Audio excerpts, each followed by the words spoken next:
Profesora y compañeros, tengan ustedes muy buenos días. En esta oportunidad vamos a hablar de un tema muy importante que es la atención de pacientes politraumatizados. Quien va a presentar es Marisa de la Cruz Coropoma.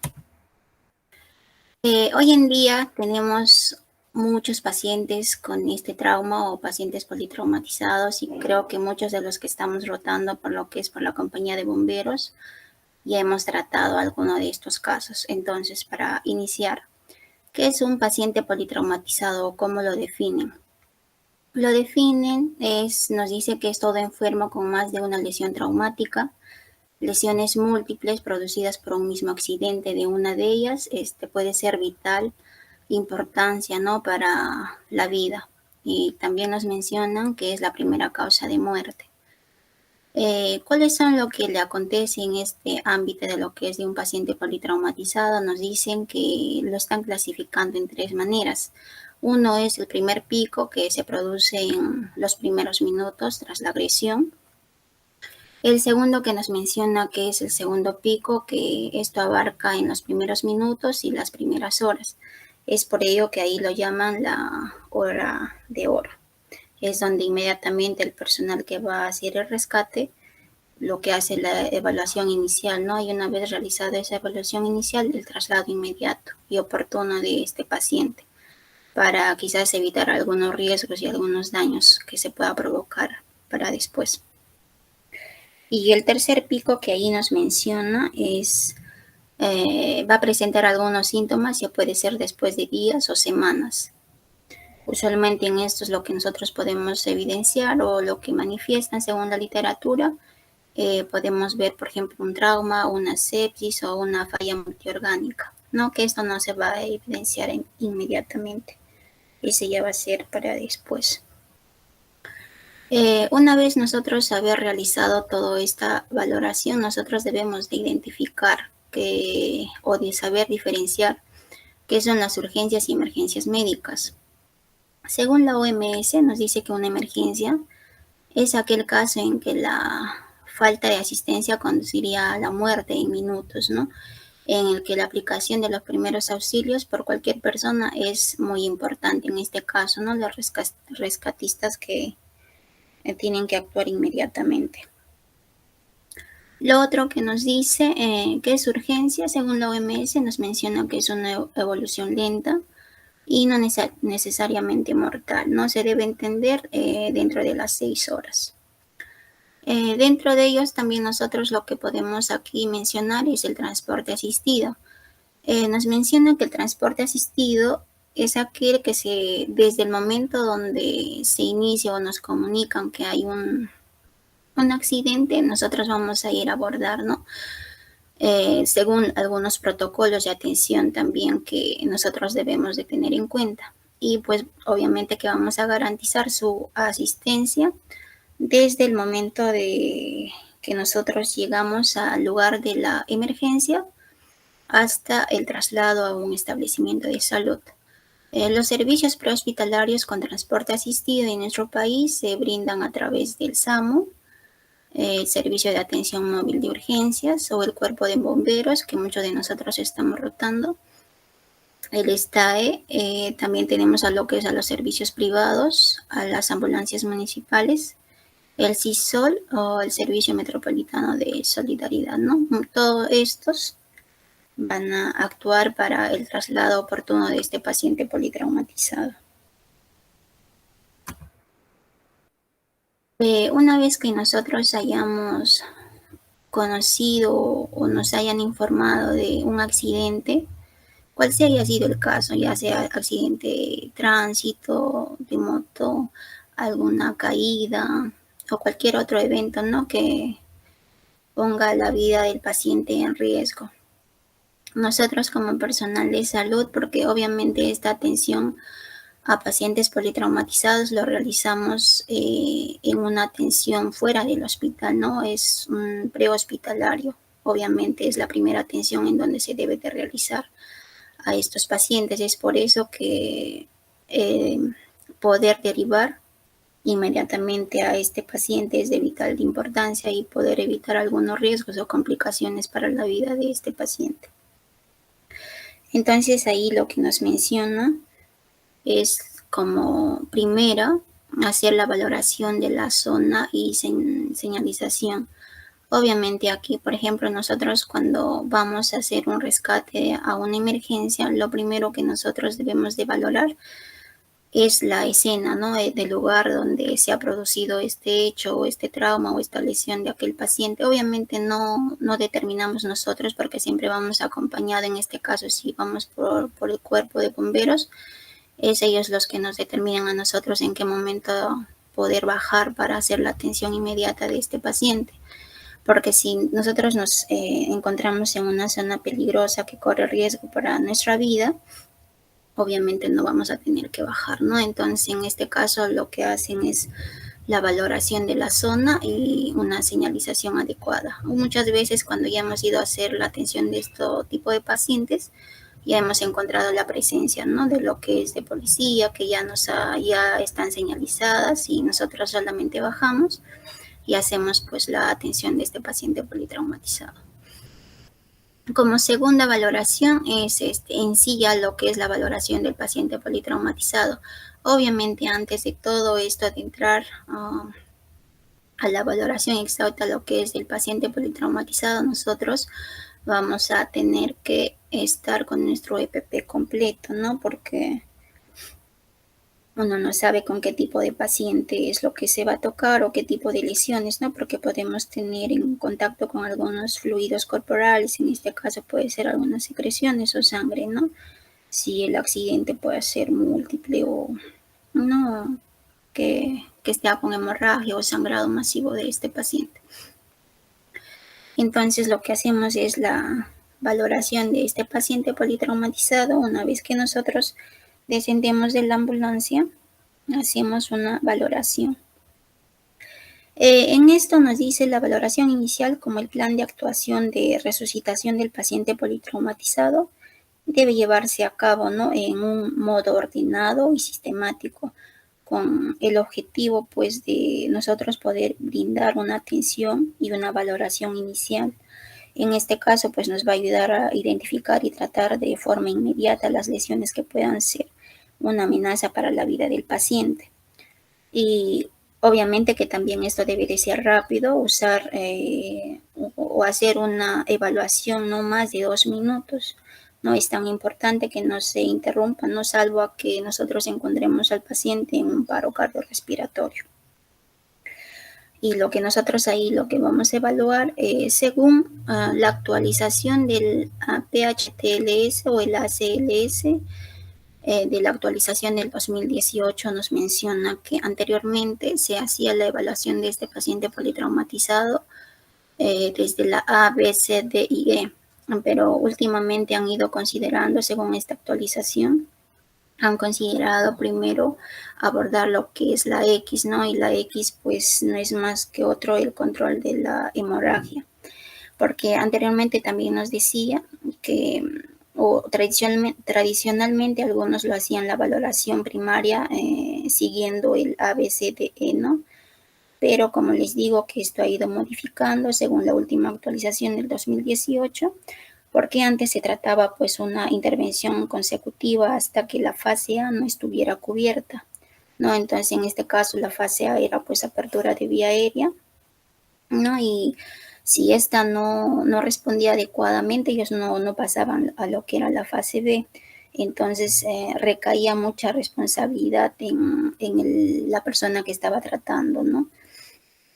Pero al día de hoy se considera una actuación en equipo, de manera que va a conseguir reducir el tiempo necesario para transportar al paciente hasta un centro hospitalario y de tal manera iniciar el tratamiento definitivo, ¿no? Entonces también con ello nos menciona que se ha logrado minimizar el número de víctimas mortales. Siempre se ha considerado que había que priorizar el manejo inicial de la vía aérea antes de que se actualice esto del HLS o del PHTLS, ¿no? Antes manejaban lo que era la vía aérea, pues ahí ellos mencionaban que podía disminuir la probabilidad de muerte hasta en un 20%.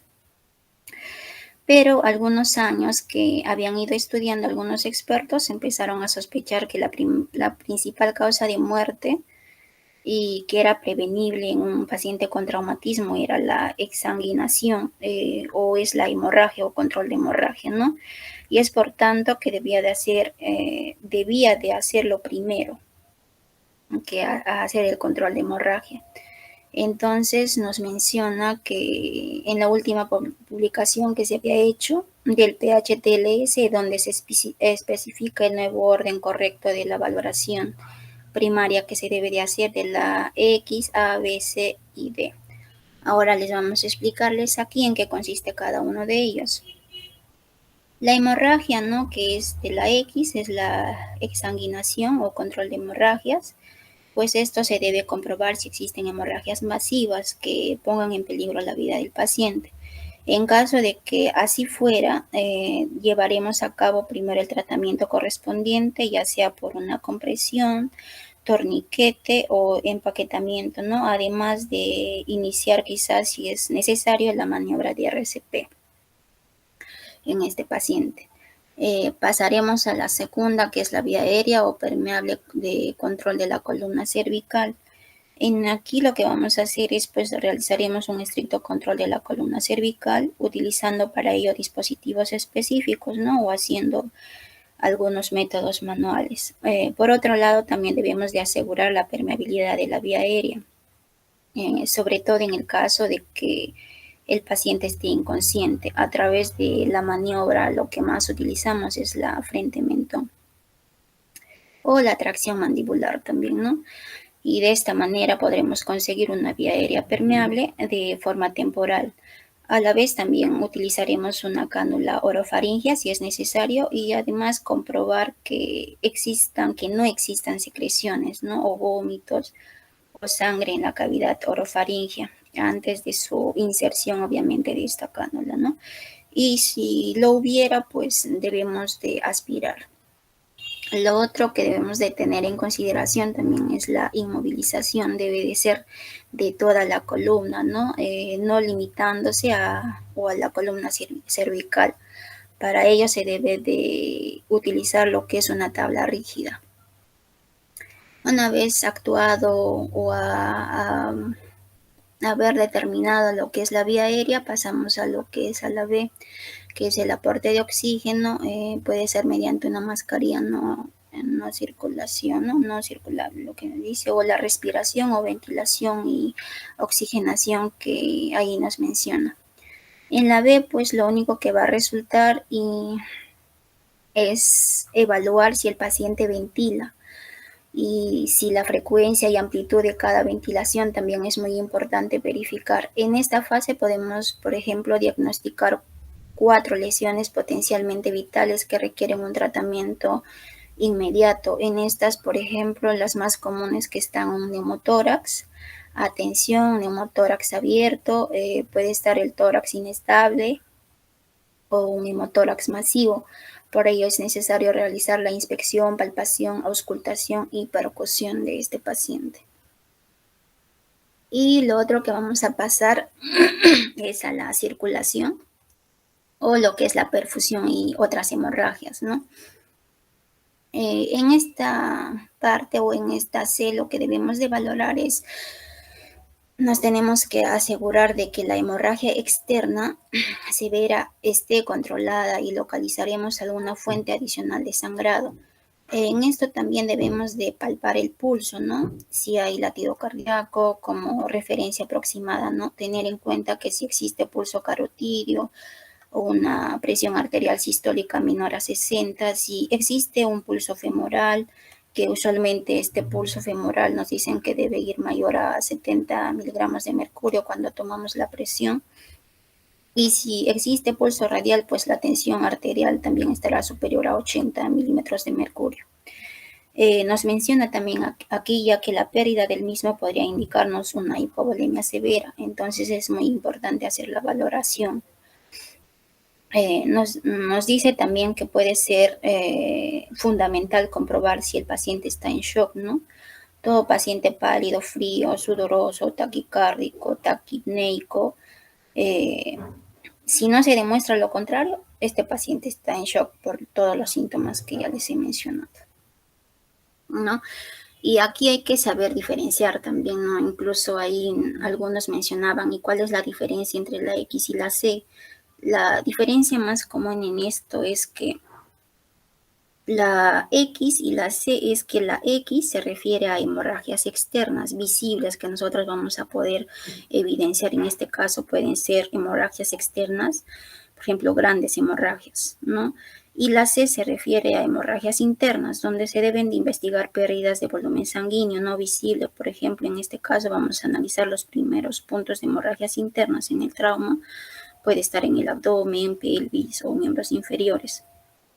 Y para ello es muy importante evaluar los signos clínicos de hemorragia como tiempo de llenado capilar, que no debe ser mayor a 2 segundos, piel fría y pegajosa o compartimento del nivel y calidad de conciencia también, que nos va a ayudar a determinar. Entonces eso es la diferencia más que se puede ver entre la X y la C. Lo otro que es la D es el déficit neurológico o nivel de conciencia.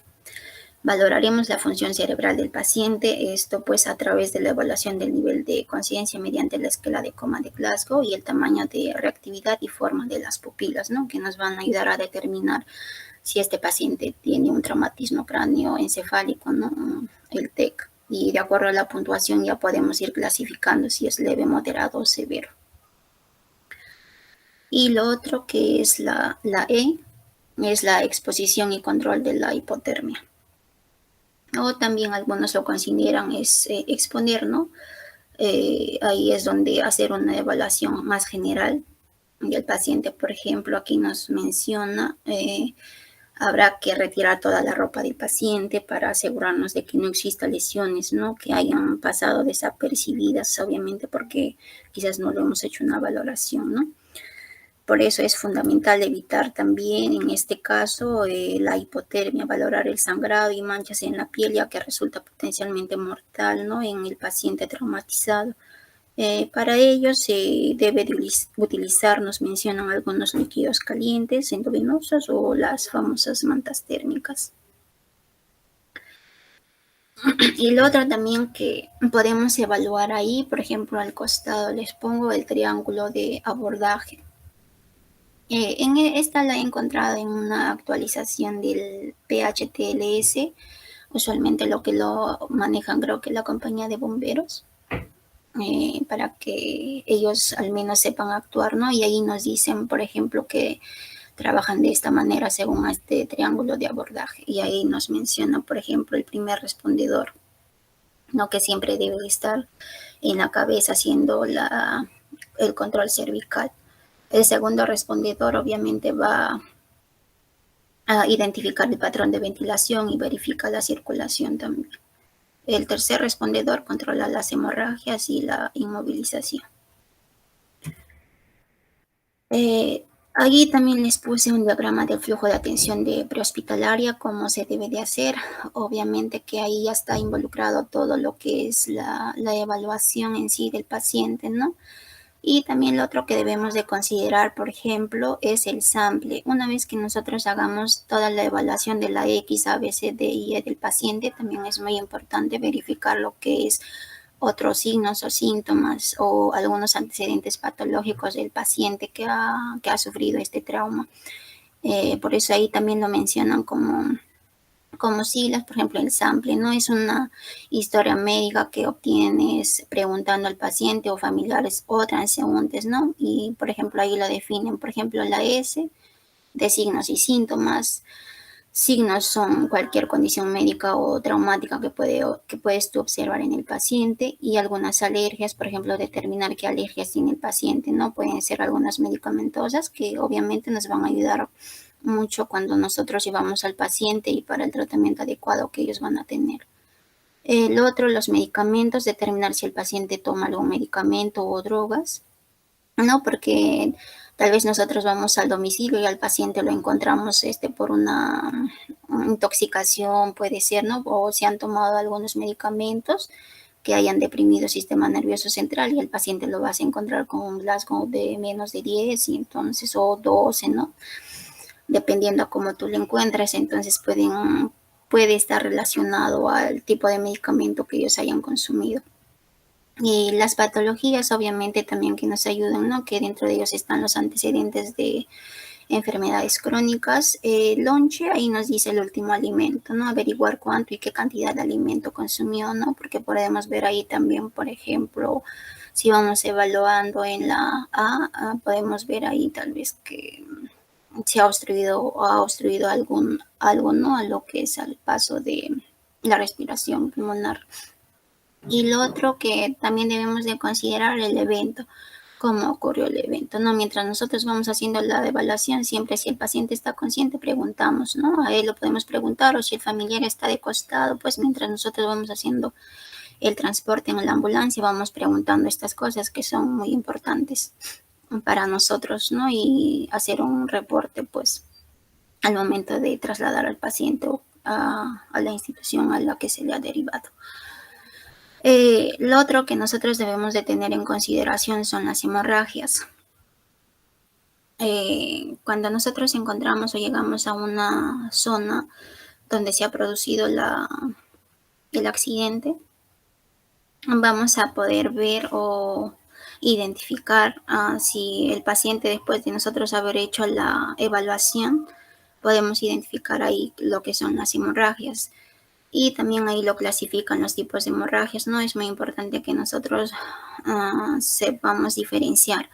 Por ejemplo, ahí nos dice, según el tipo del vaso sanguíneo, las hemorragias capilares, por ejemplo, compromete solo vasos sanguíneos superficiales que irrigan la piel. Generalmente esta hemorragia es escasa y se puede controlar fácilmente. En el otro que tenemos la hemorragia venosa, el sangrado compromete una vena y lo hace de forma continua y con color rojo oscuro. En caso fuera una hemorragia arterial, la sangre sale de una arteria, ¿no? Hay impulsos y con un color rojo intenso, muy peligroso por la gran pérdida de sangre, ¿no? Que pueden presentar. Entonces es muy importante también hacer esta valoración del paciente. Lo otro que nos dice que hay que considerar también son los tipos de herida. Por ejemplo, ahí tenemos una herida abrasiva, contusa, cortante y punzante. Esto también va a depender del tipo de accidente que haya tenido el paciente. Lo otro que nosotros debemos de tener en consideración es la localización, según la localización de la sangre, ¿no? Para poder hacer nosotros el control de hemorragias. Nos dice que tenemos externas, son aquellas en las que la sangre sale al exterior a través de una herida, ¿no? Tenemos también lo que son las internas, son aquellas que se producen en el interior del organismo, y las exteriorizadas son aquellas hemorragias que, siendo internas, salen al exterior a través de un orificio natural del cuerpo. Por ejemplo, si tenemos una lesión en la base del cráneo, vamos a tener un sangrado, ¿no? Por el orificio del oído. Entonces ya vamos identificando, o tal vez también sangrado nasal también podemos tener, ¿no? Y según el agente causante de este tipo de lesión que te haya provocado una hemorragia, por ejemplo, vamos a tener ahí el traumatismo, por ejemplo, ahí que está la caída de altura, accidente de tránsito, como puede ser una contusión también. Lo otro que, según el agente causante, tenemos a la abrasión o erosión o fricción. Esta va a ser producida por una fricción o rozamiento de la piel con superficies duras. Lo otro que podemos considerar ahí son los perforantes, por ejemplo, que tenemos una lesión por arma de fuego, algo también que puede ser cortante, las cuchillas o cristal que se haya caído, ¿no? El punzante, pues vamos a tener el cuchillo, la navaja, el punzón, el destornillador, que muchas veces hemos visto este tipo de accidentes, ¿no? A veces que muchas veces se ven en lo que es en el accidente en nuestro lugar de trabajo también. Lo otro que debemos de considerar también es control de hemorragia. El control de hemorragia, según lo que nos menciona el AJA, nos dice que aplique presión directa para controlar una hemorragia externa con apósito estéril o tela limpia por 5 a 10 minutos y evaluar, obviamente, ¿no? Y para ello también hay que saber localizar, ¿no? El tipo de la herida, localizar la zona en la que se encuentra la lesión y el sangrado, la extensión, profundidad, lesión de órganos, la contaminación, en este caso la suciedad y el mecanismo causante de esta hemorragia. Lo otro que podemos considerar también ahí es, por ejemplo, ahí nos dicen, ¿no? Si es que se presenta cualquier tipo de lesión o cualquier tipo de herida, lo que nos recomienda como primera instancia es aplique, nos dice presión directa sobre la herida con algún tipo de apósito. Y lo otro también que nos dice aplique un apósito más si es necesario. Todo esto con el fin de poder nosotros evitar el sangrado, ¿no? Y provocar obviamente un shock por la pérdida masiva de sangre, ¿no? Y nos dice que ahí debemos de sostener el apósito con un vendaje compresivo. Para ello también nosotros debemos de saber, ¿no? En qué tiempo es lo que actúa todo esto, el control de hemorragia, y saber determinar también sobre todo la zona y saber clasificar si es por una ruptura de una arteria o puede ser de una vena. Por eso es muy importante también definir todo eso.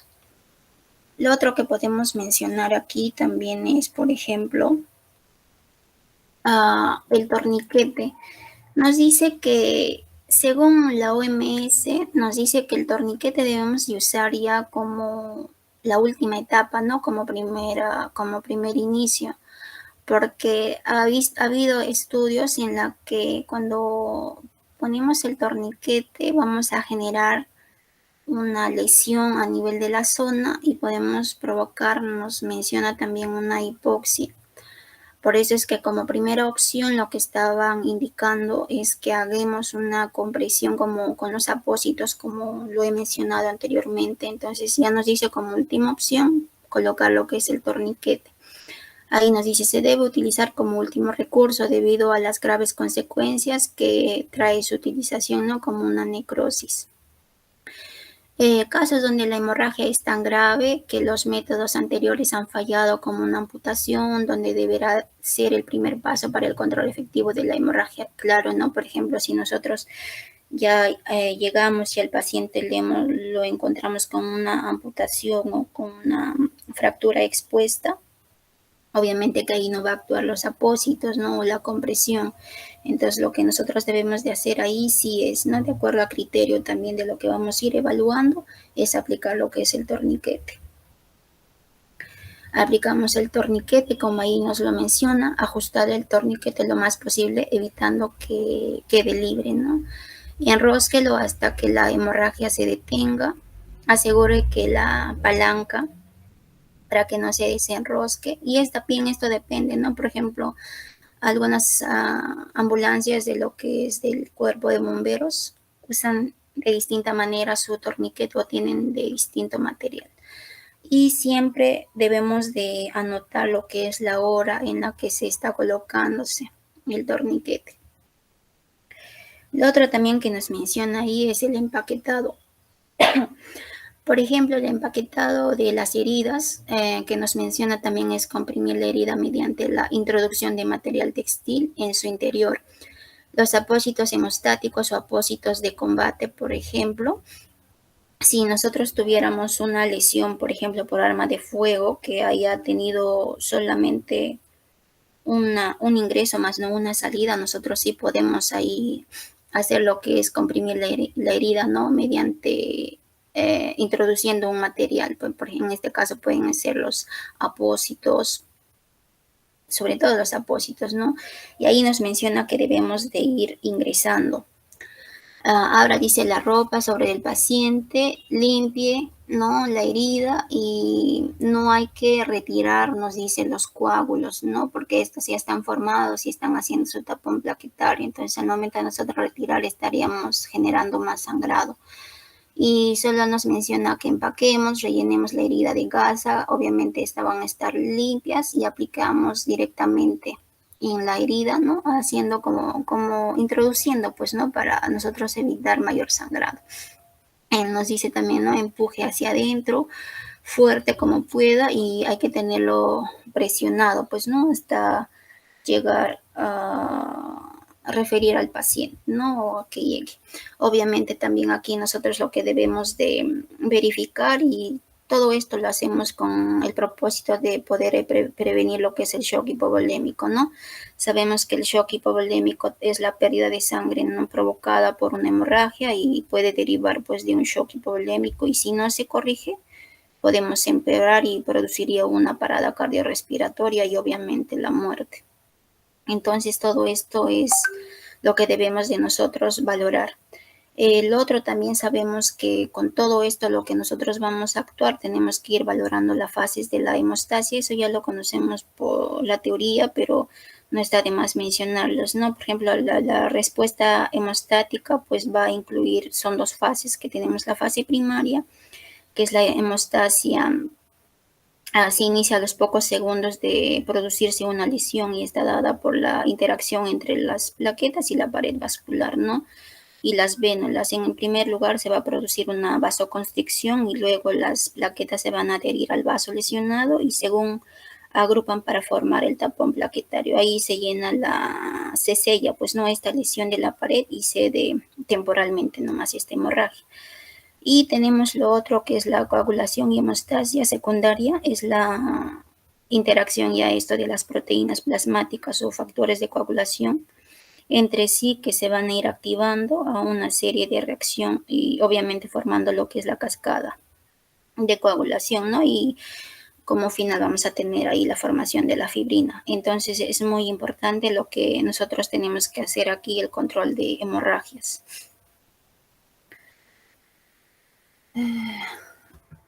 Lo otro que hemos visto también usualmente son las fracturas. Obviamente en un accidente no sabemos con qué tipo de lesión nos lo vamos a encontrar, pero una de ellas es, por ejemplo, lo que son las fracturas. Las fracturas nos dice pues no que es una discontinuidad del hueso o del cartílago, no puede ser. En este caso, nuestra principal acción como personal de enfermería, nosotros es lo que vamos a ir es, uno, hacer la inmovilización y dos, es el control de las hemorragias, ¿no? Para poder nosotros prevenir la muerte por un shock que pueda producir una hemorragia masiva en este caso, ¿no? Entonces ahí nos menciona los dispositivos que nosotros más vamos a utilizar para hacer la inmovilización de este tipo de fracturas. Vamos a tener como primera instancia lo que es el collarín cervical. La finalidad de este collarín cervical pues es de que se emplea para evitar el flexo extensión de las cervicales y mantener la tracción axilar en un 75%. Lo otro que usamos son las tablas espinales, son estructuras rígidas cuya función es el transporte del paciente.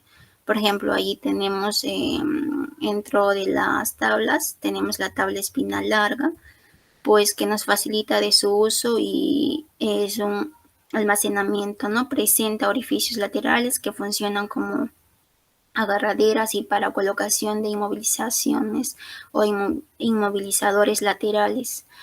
No es ergonómica, por lo que puede causar dolor y daño en el momento del traslado, ¿no? Pero esta es solamente para el momento en el que se va a evacuar al paciente. Lo otro que tenemos es la tabla de cuchara. Puede separarse en dos partes, ¿no? Para levantar al paciente.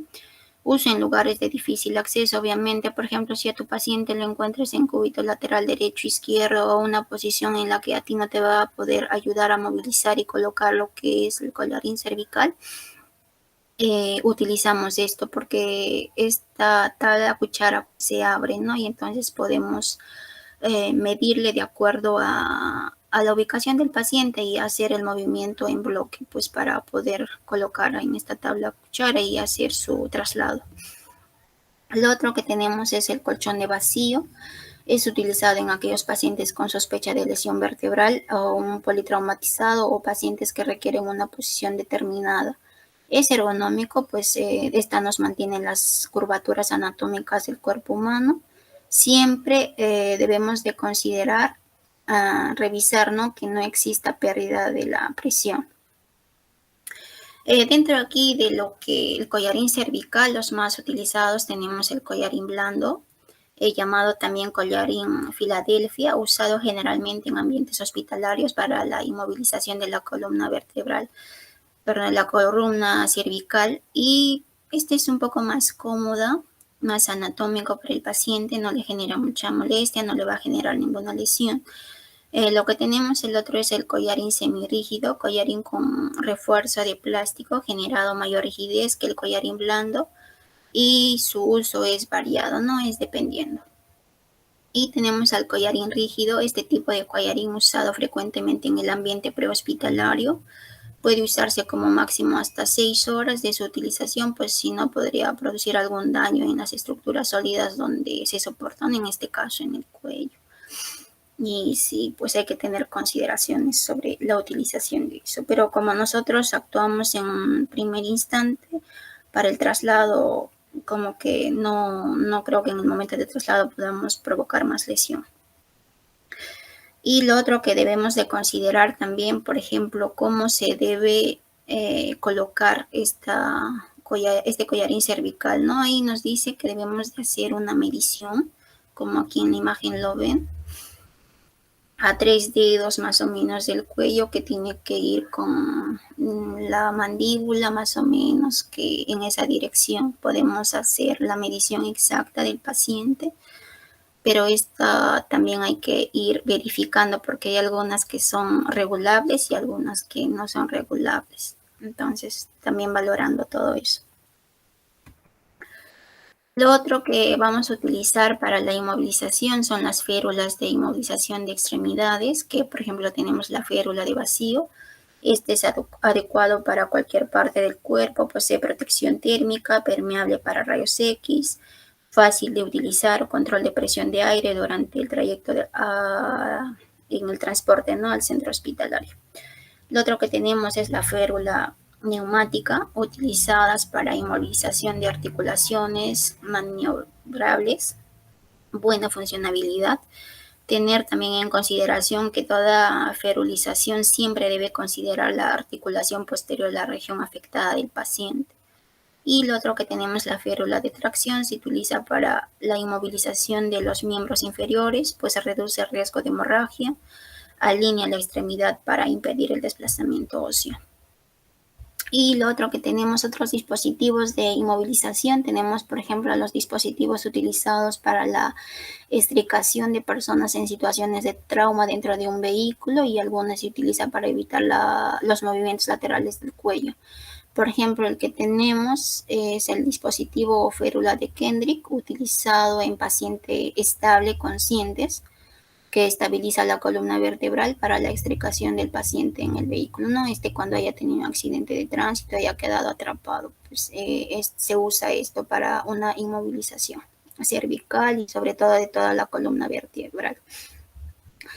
Lo otro que tenemos es la colocación de la dama de Elche, o son inmovilizadores laterales. Por ejemplo, ¿cuáles son los criterios para usar esto? Nos dice que en aquellos pacientes que tienen una inconsciencia, dolor del cuello o espalda, dolor a los movimientos de cuello-espalda, deformidad de la columna vertebral, adormecimiento, debilidad de piernas o brazos, o el priapismo, ¿no?, erección del pene sostenida. Lo otro que he considerado aquí que es muy común es el traumatismo cráneoencefálico.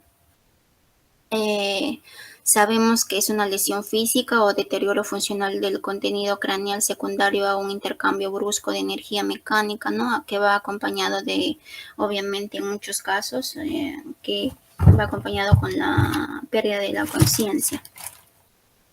Otra definición también que podemos hacer es, por ejemplo, se puede denominarse, ¿no?, por ejemplo, a todas las lesiones que sufre el encéfalo. Dentro de ellas puede estar el cabello, el cerebelo, el tallo cerebral también, ¿no?, y sus cubiertas, por ejemplo, que están los meninges, la dura madre, aracnoides y la pía madre.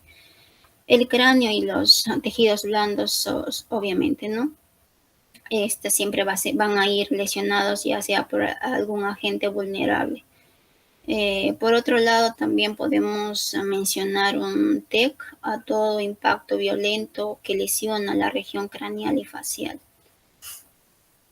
Y obviamente para nosotros poder determinar en qué grado de traumatismo cráneoencefálico se encuentra el paciente, nosotros hacemos una evaluación inicial. Como primer momento tenemos lo que es la evaluación del nivel de conciencia. Por ejemplo, ahí lo que evaluamos tres, ¿no? Lo que es la apertura ocular, la respuesta verbal y la respuesta motora. De acuerdo a esto vamos nosotros haciendo la evaluación y podemos clasificar, ¿no?, el traumatismo cráneoencefálico, si puede estar en leve, moderado o severo. Esta puntuación en algunos varían, algunos lo clasifican de distinta manera, pero va más o menos relacionado con esto. Lo otro que nosotros debemos de valorar es la respuesta pupilar. La respuesta pupilar lo vemos por el reflejo pupilar, si están isocóricas, ¿no? Las pupilas de igual tamaño, normales de 2 milímetros de diámetro, y si fuera una miosis, una contracción excesiva de las pupilas, ¿no? Por ejemplo, podemos encontrar también aquellos pacientes que tienen por una intoxicación por insecticidas o algunas drogas. La midriasis, pues, es una dilatación excesiva de las pupilas, ¿no? La falta de oxígeno, una intoxicación por alcohol. Y la anisocoria, las pupilas de tamaño desiguales, podemos, obviamente, más frecuente en aquellos pacientes que han presentado un TEC, ¿no? Por ejemplo, puede estar un daño cerebral o un ACV. Lo otro que se debe de evaluar también es el déficit motor lateralizado de una extremidad. Por ejemplo, ahí podemos ver la rigidez de la decorticación, ¿no? Supone afección de vía córtico-espinal o coma metabólico. Tenemos la rigidez de descerebración, supone afección del tronco encefálico o comas metabólicos graves.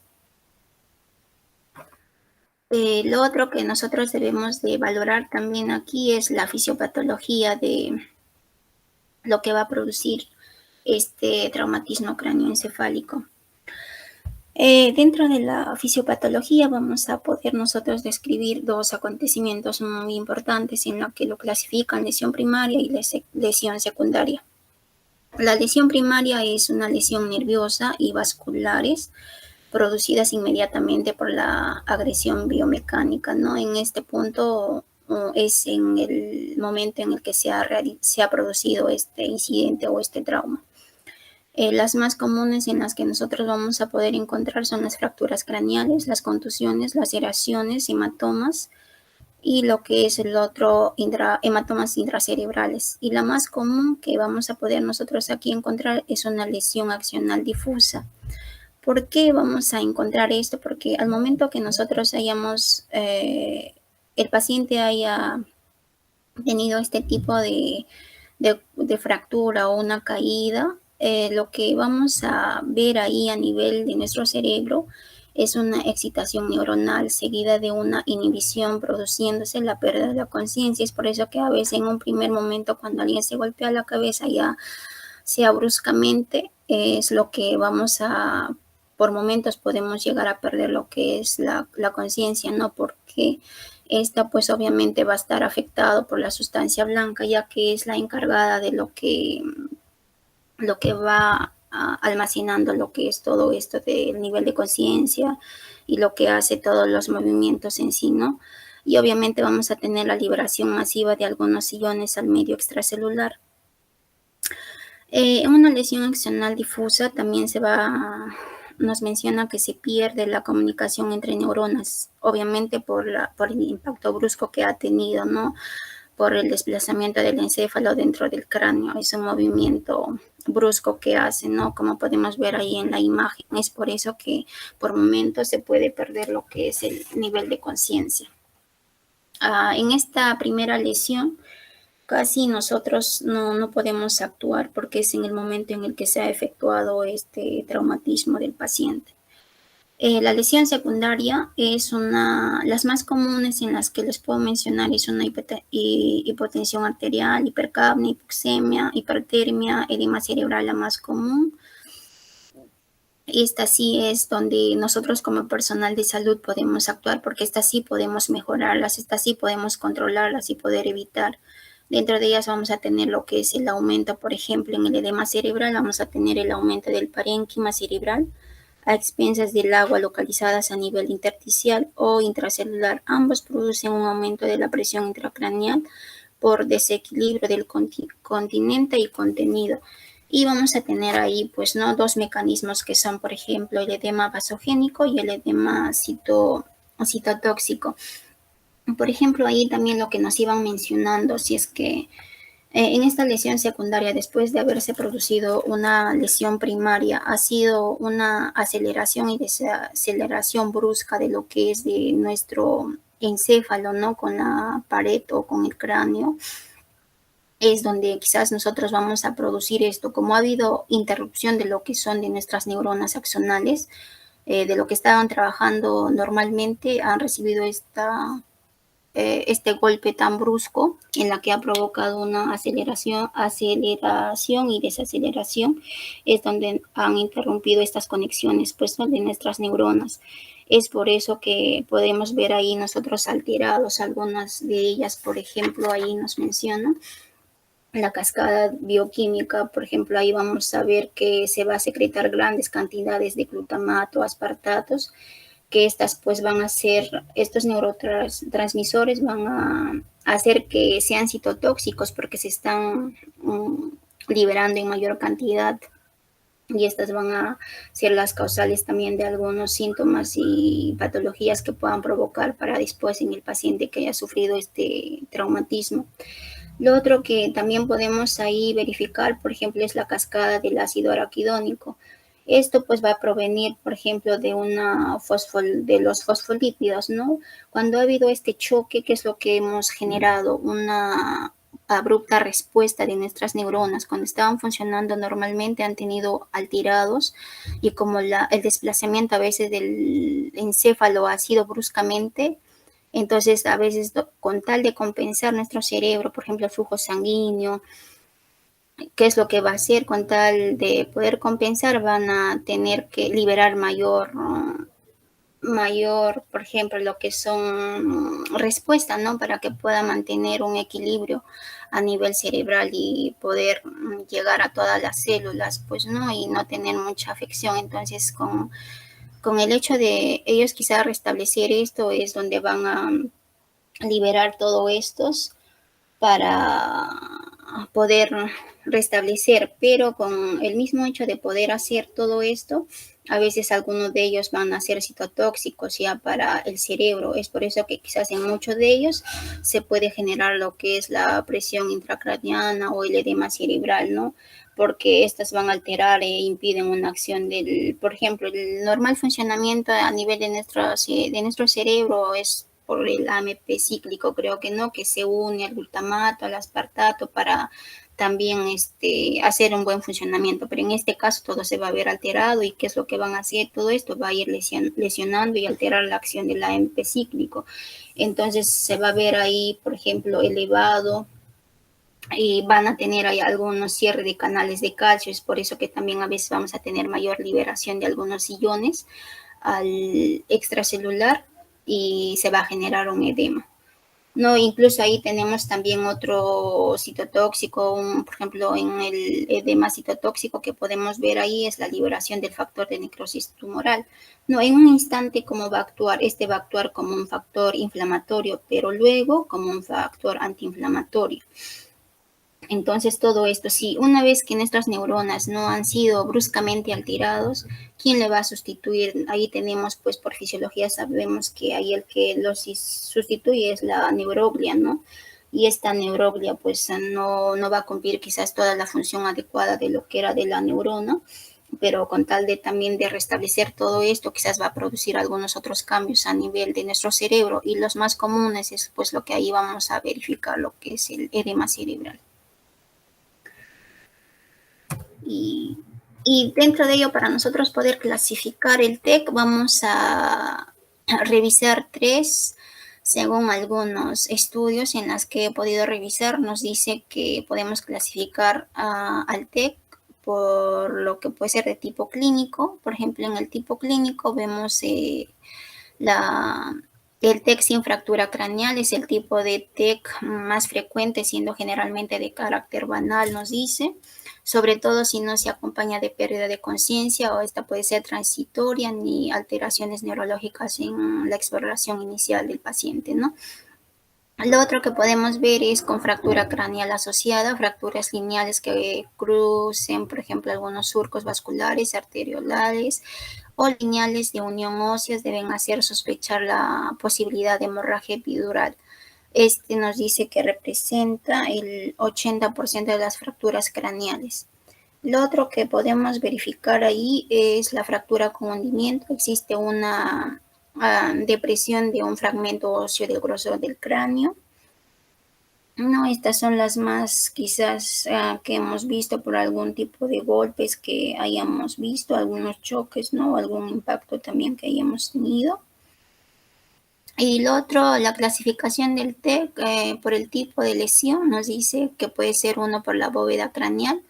La más común es la lesión a nivel del base de cráneo.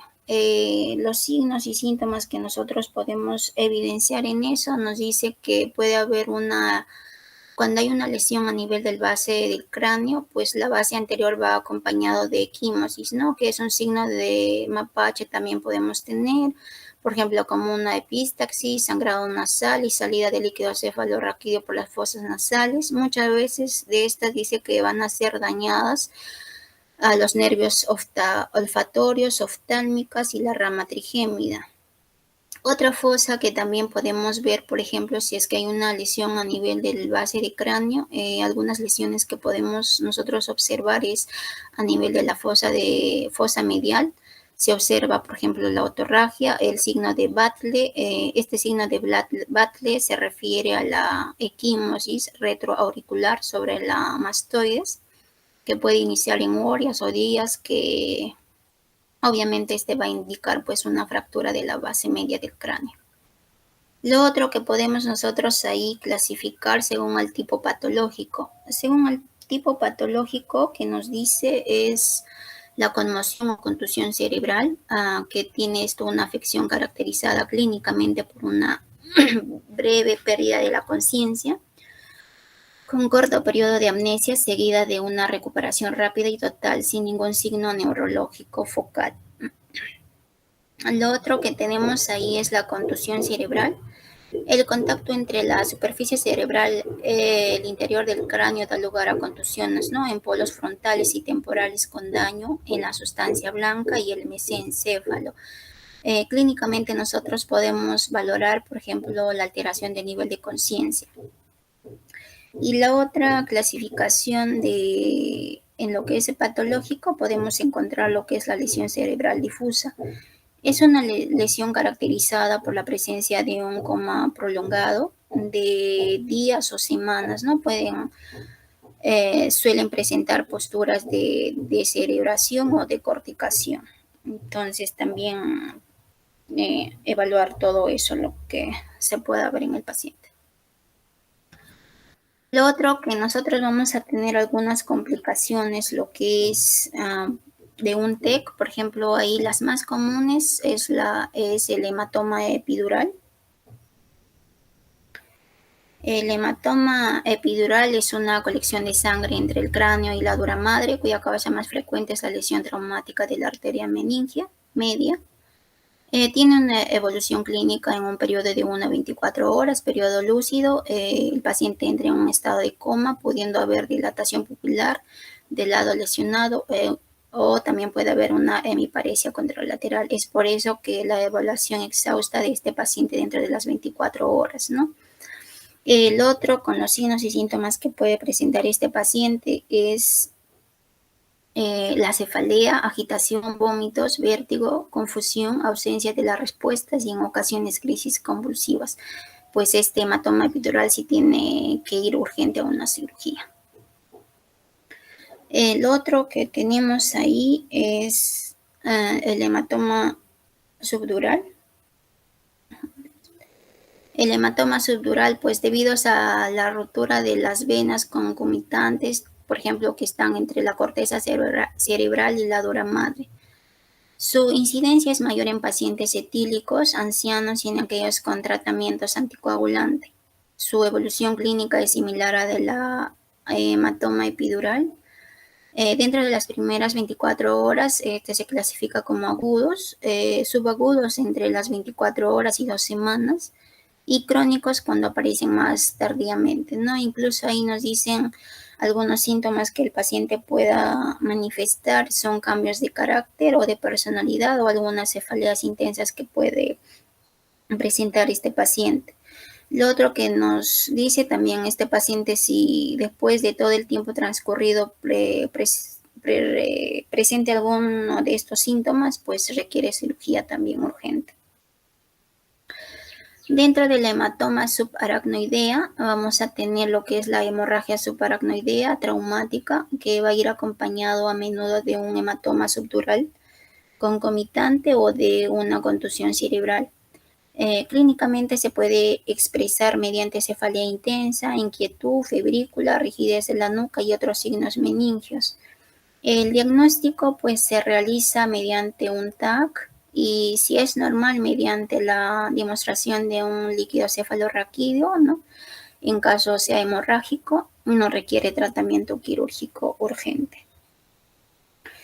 Lo otro que vamos a valorar aquí es el tratamiento. El tratamiento específico de estos pacientes con traumatismo es muy indispensable como nosotros lo vamos a ir manejando. Por ejemplo, en la valoración neurológica, ¿no? Tenemos que ir valorando la vigilancia de la función neurológica, pues debe ir, ¿no?, a una investigación para nosotros poder tratar algunas causas posibles, ¿no? Y esto no suele ser fácil a veces en aquellos pacientes, por ejemplo, que están bajo sedantes, ¿no? O bloqueantes neuromusculares, que pues nos van a imposibilitar una adecuada valoración neurológica. Por ejemplo, cuando se administran bloqueantes neuromusculares, lo único que nosotros como personal de enfermería o personal médico, lo que vamos a evaluar es pues la reacción pupilar como medio de evaluación, ¿no?, en este tipo de pacientes. En algunos estudios también nos dice si nuestro paciente está con una pseudorelajación, debemos de suspender cada 12 a 24 horas para realizar una evaluación neurológica, ¿no? Pero eso sí, teniendo en cuenta que las cifras de la PIC lo permitan, ¿no? Por ejemplo, si es que estaríamos suspendiendo una pseudorelajación, lo que estaríamos incrementando, sino también sería pues en el paciente que se agite, no que no esté adecuado, entonces todo esto también estaría incrementando a una PIC, ¿no? Y estaríamos produciendo más daños en este paciente. El otro que tenemos que abarcar también es el manejo de la hipertensión intracraneal o no, por ejemplo, en aquí lo que nos menciona obviamente es la posición de la cabeza, que debe de estar el paciente de 15 a 30 grados sobre el plano horizontal, y algunos, por ejemplo, si están con un drenaje ventricular, también nos dice que ayuda al drenaje, ¿no?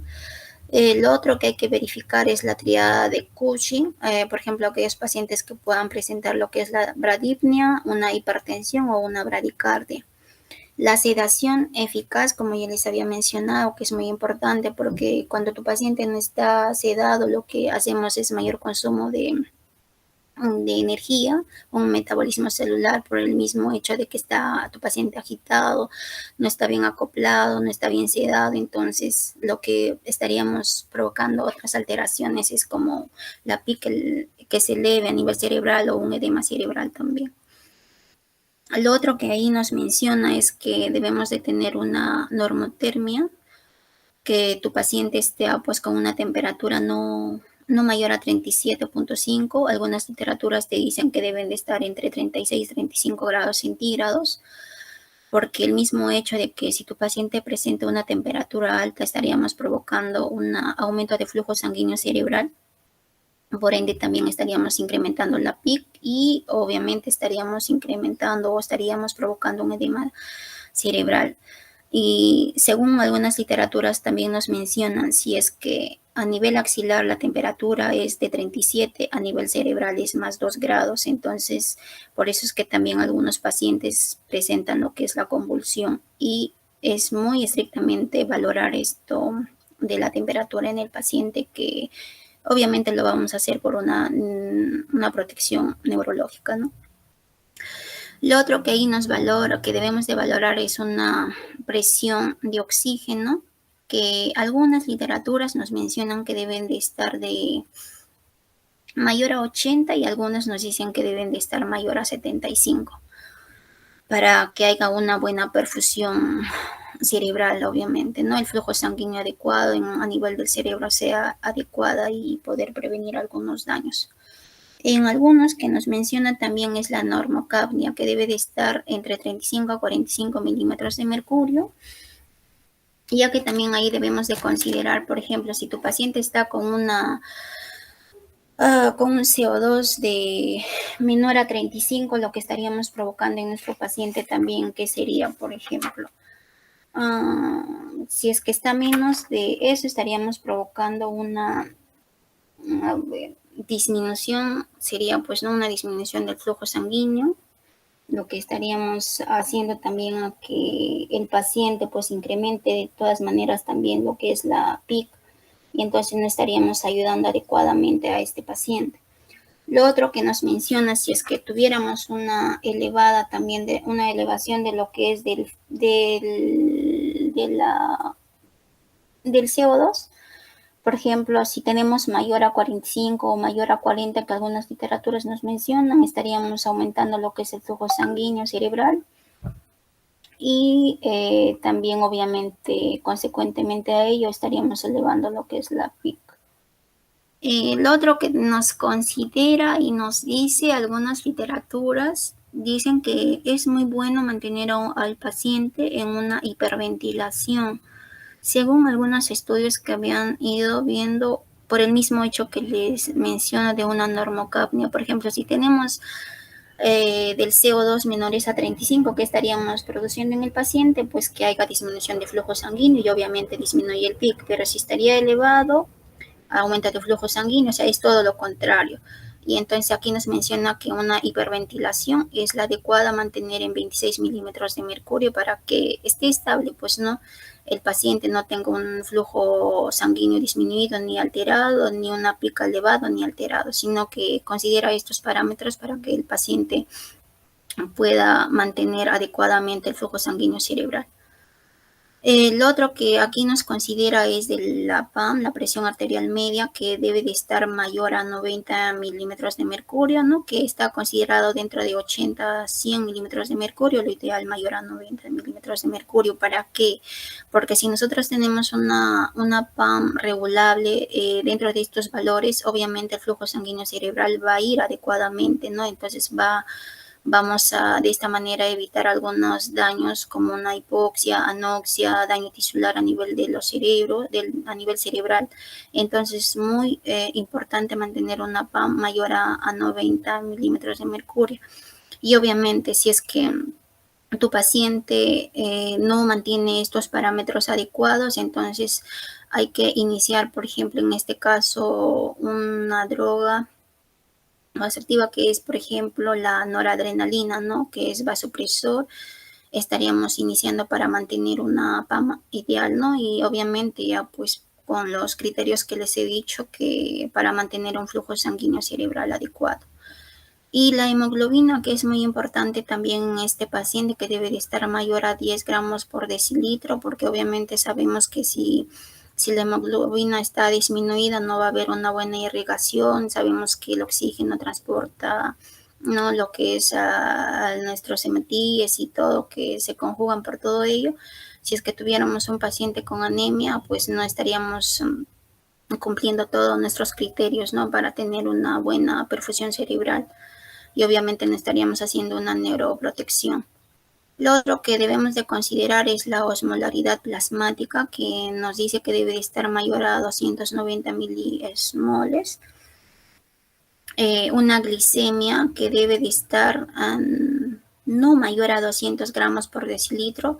Algunas literaturas nos dicen que debemos de mantener entre 120 a 180 gramos por decilitro, ¿no? Porque sabemos que, por ejemplo, a veces en un instante cuando se ha producido este daño, por el mismo hecho de poder compensar nuestro cerebro, a veces hace que nuestras, por ejemplo, adipocitos y todo ellos empiecen a generar glucosa, y a veces en un primer momento es lo que vamos a tener, quizás un incremento de la glucosa, de la glicemia, van a estar alteradas, pero por el mismo hecho de poder compensar el daño que se ha provocado a nivel cerebral.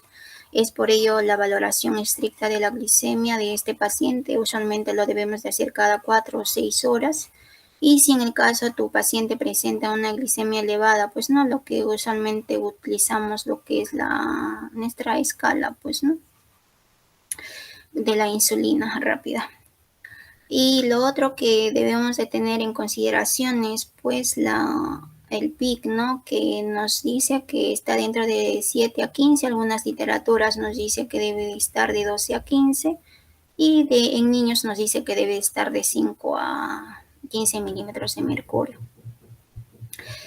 Otro que hay que tener en consideración, por ejemplo, es la presión de perfusión cerebral, que nos dice que debe de estar mayor a 70 milímetros de mercurio. Y esta presión de perfusión cerebral pues se halla de la siguiente manera, ¿no? Es igual a la PA menos la PIC.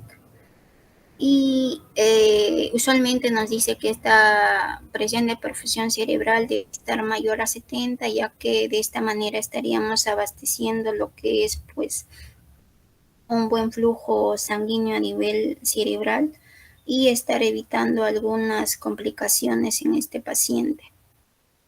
El otro que podemos ahí incluir es la profilaxis anticonvulsiva. Obviamente, ¿no? A veces un paciente que haya tenido algún tipo de lesión a nivel cerebral, y en este caso quizás una de las causantes puede ser lo que es la temperatura, obviamente nos va a desencadenar una convulsión. Como primera acción, nosotros lo que debemos de implementar o administrar es, nos dice como terapia así, ¿no? A horario que debe estar para evitar la convulsión, que es la fenitoína, pero si en caso tu paciente presenta algún tipo de episodio convulsivo, entonces a aplicar lo que es el diazepam, una ampolla. Más que nada, el tratamiento va a todo esto, al manejo de la hipertensión intracraneal. El otro que tenemos es la terapia hiperosmolar. Por ejemplo, aquí para nosotros poder disminuir lo que es el edema cerebral, usamos a veces como primera instancia, a veces nosotros en la unidad de shock trauma usamos lo que es el manitol, ¿no? Al 20%. Sabemos que su acción pues es rápido, es de entre 15 a 20 minutos, y su efecto máximo a nivel cerebral es a los 30 minutos de administrado. Y esta nos va a durar pues 90 minutos a 6 horas. Todo esto va a depender de la patología o etiología del trauma, ¿no? Los otros en otras unidades, como es en el caso de cuidados intensivos, lo que se usa es la solución hipertónica, ¿no? Que la más usada es que es el cloruro de sodio al 4.5, al 5 y al 7.5%. ¿Para qué? Para mantener una hemodinamia y un edema cerebral, obviamente. Porque, por ejemplo, a veces ellos no usan lo que es el manitol en una primera instancia, porque esta solución hipertónica también te ayuda a una estabilidad hemodinámica, aparte de lo que te va a disminuir lo que es el edema cerebral. Y hay que tener en consideración también, incluso algunas literaturas en las que he podido revisar, ahí te dicen, ¿no?, que como primera acción debemos de usar lo que es la solución hipertónica, porque te va a ayudar a la volemia, te va a ayudar a mantener una PAM adecuada, porque eso es la preparación adecuada, ¿no?, de lo que le hacemos esta solución hipertónica. Y como segunda opción ya deberíamos de usar lo que es el manitol. Hay que tener algunos cuidados también respecto al manitol, ¿no? Lo otro que nos dice ahí, disminuye la PIC por dos mecanismos. De forma inmediata, disminuye la viscosidad, obviamente porque va a aumentar el flujo sanguíneo, y por defecto rebote pues va a disminuir la PIC, ¿no? Es en este caso del manitol. Además tiene efecto osmótico, aumentando la diuresis y disminuye el edema cerebral. Es excretado por el riñón y puede producir necrosis tubular aguda. Es por eso que a veces en una primera instancia no se debe de usar lo que es el manitol. Lo otro que debemos de tener en cuenta que no debe emplearse si la osmolaridad pues en sangre es mayor a 200 milimoles, ¿no? Porque obviamente no estaríamos ayudando al edema cerebral, al contrario, estaríamos incrementando, entonces sería perjudicial para el paciente. Entonces hay que tener en cuenta este criterio. Lo otro que nos dice que también debemos de vigilar el sodio para evitar las natremias por encima de 150 miliequivalentes por decilitro, ¿no? Esto ya, por ejemplo, en una primera instancia, como les decía, a veces en las unidades de cuidados intensivos lo que usan es la solución hipertónica por los dos mecanismos que tiene. Uno, te ayuda a compensar lo que es la bulimia, ¿no? Te mantiene una PAM mayor a 65. Pero en este caso, en un paciente neurocrítico, necesitamos que esté mayor a 90 para que el flujo sanguíneo cerebral sea adecuado. Y lo otro que obviamente te va a disminuir el edema cerebral.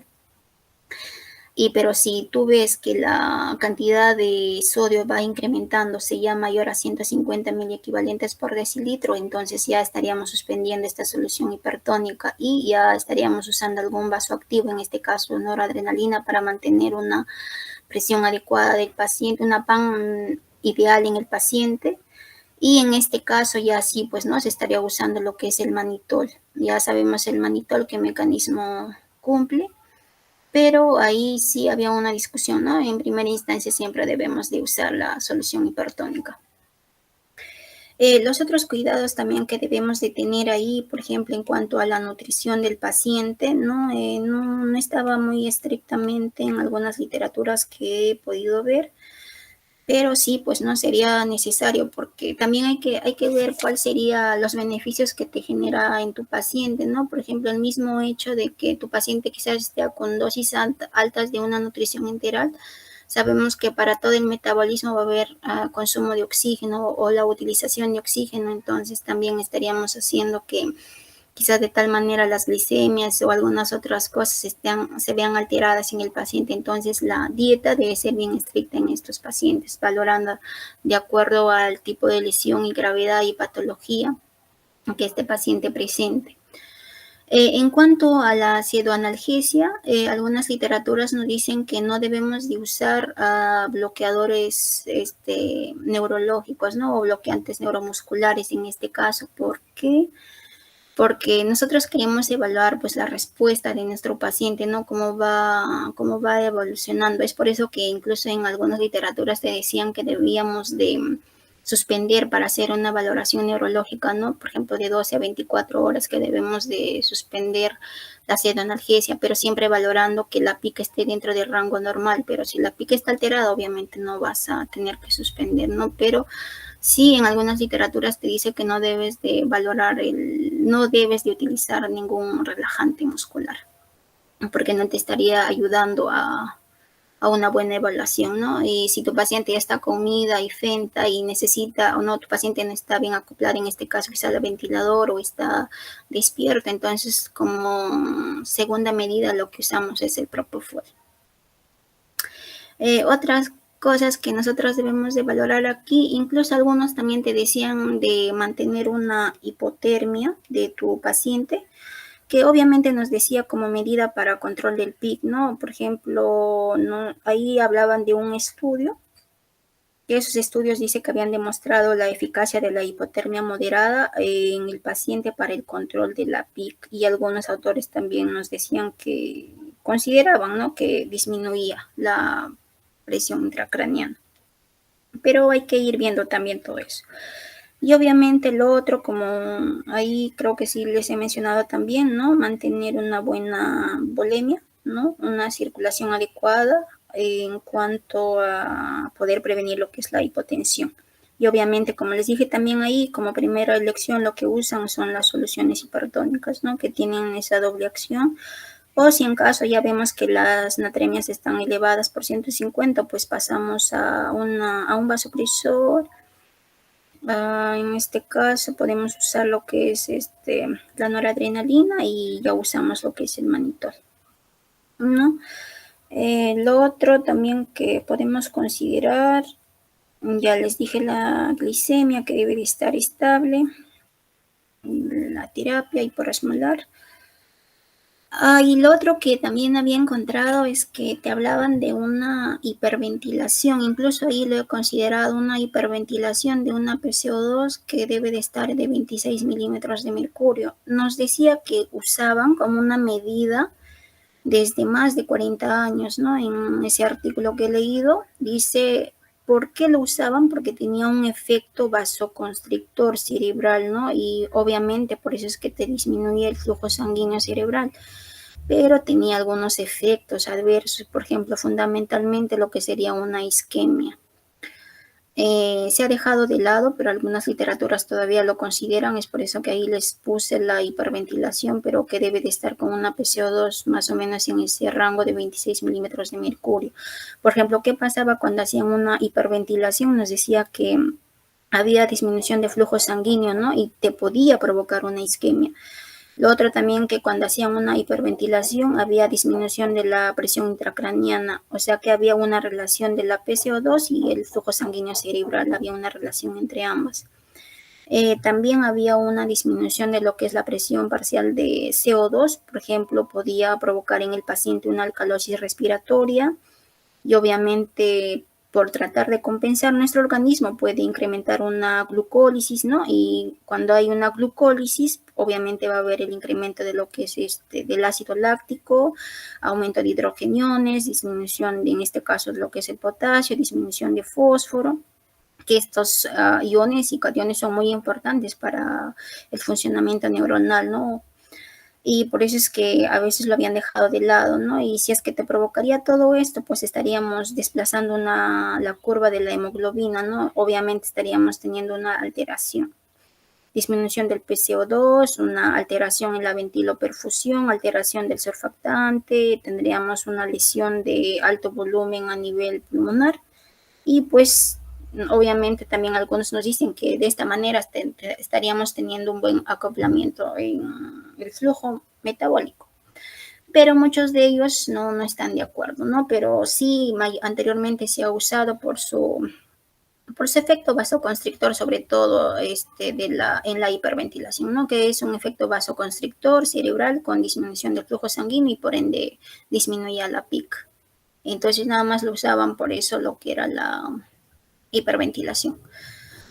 Lo otro que podemos considerar en este tratamiento, pues no es hacer la evaluación neurológica estricta. En este caso, si tu paciente está con una pseudoanalgesia, pues no, lo único que valoramos es la reacción pupilar. Y aquí en este último cuadro les pongo, por ejemplo, la presión el flujo cerebral. Por ejemplo, que debe de estar esta presión de perfusión cerebral que no debe de estar menor a 70 miligramos de mercurio, que ahí nos mencionan, ¿no? Una PIC que no debe de estar mayor a 20 miligramos de mercurio. En este caso, si no estaríamos actuando con un drenaje ventricular, si es posible. Y si tu PIC está menor a 20, pues dejar, ¿no? Considerar ahí nomás. Pero si tu PIC está mayor a 20, por ejemplo, uso del manitol o las soluciones hipertónicas sin hipovolemia o sodio menor a 145, obviamente. Pero si no hay hipovolemia, pero si hubiera, entonces considerar el otro que les he explicado, ¿no? Las soluciones hipertónicas que tienen doble acción, que te mantiene la volemia y aparte de eso te baja el edema cerebral.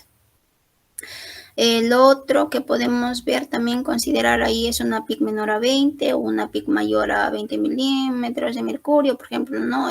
Si es normal, el flujo tiene que ser mayor al 70%, siempre es compatible con una hiperemia, hay que evitar lo que es la hiperventilación, una PO2 de 30, la PIC menor a 20. Entonces aquí nos dice cómo más o menos debemos de actuar si tenemos estos datos del paciente o estamos dentro de estos criterios. Por ejemplo, ahí en la PIC mayor a 20, si la PAM es estable y hay respuesta de la hiperventilación, podemos inducir como último a barbitúricos o a altas dosis, ¿no? Lo otro, si la PAM está disminuida, sobrecarga de volumen, aminas vasoactivas, por ejemplo, si la presión de perfusión cerebral es menor a 70, estaríamos desencadenando lo que es la PIC Y si la presión de perfusión cerebral es mayor a 70, pues nuestra PAM, ¿no? Debería de estar, imagino que dentro de los valores normales, ¿no? Para mantener nosotros esta presión de perfusión cerebral. Y algunas literaturas también que nos mencionan que en la PAM debemos de tenerlo más o menos en un límite hasta 120 miligramos de mercurio, para lo cual nosotros estaríamos perfundiendo bien, ¿no? Estaría adecuadamente el flujo sanguíneo cerebral en el paciente. Y ya no tengo más, eso es todo. Gracias, espero que hayan entendido.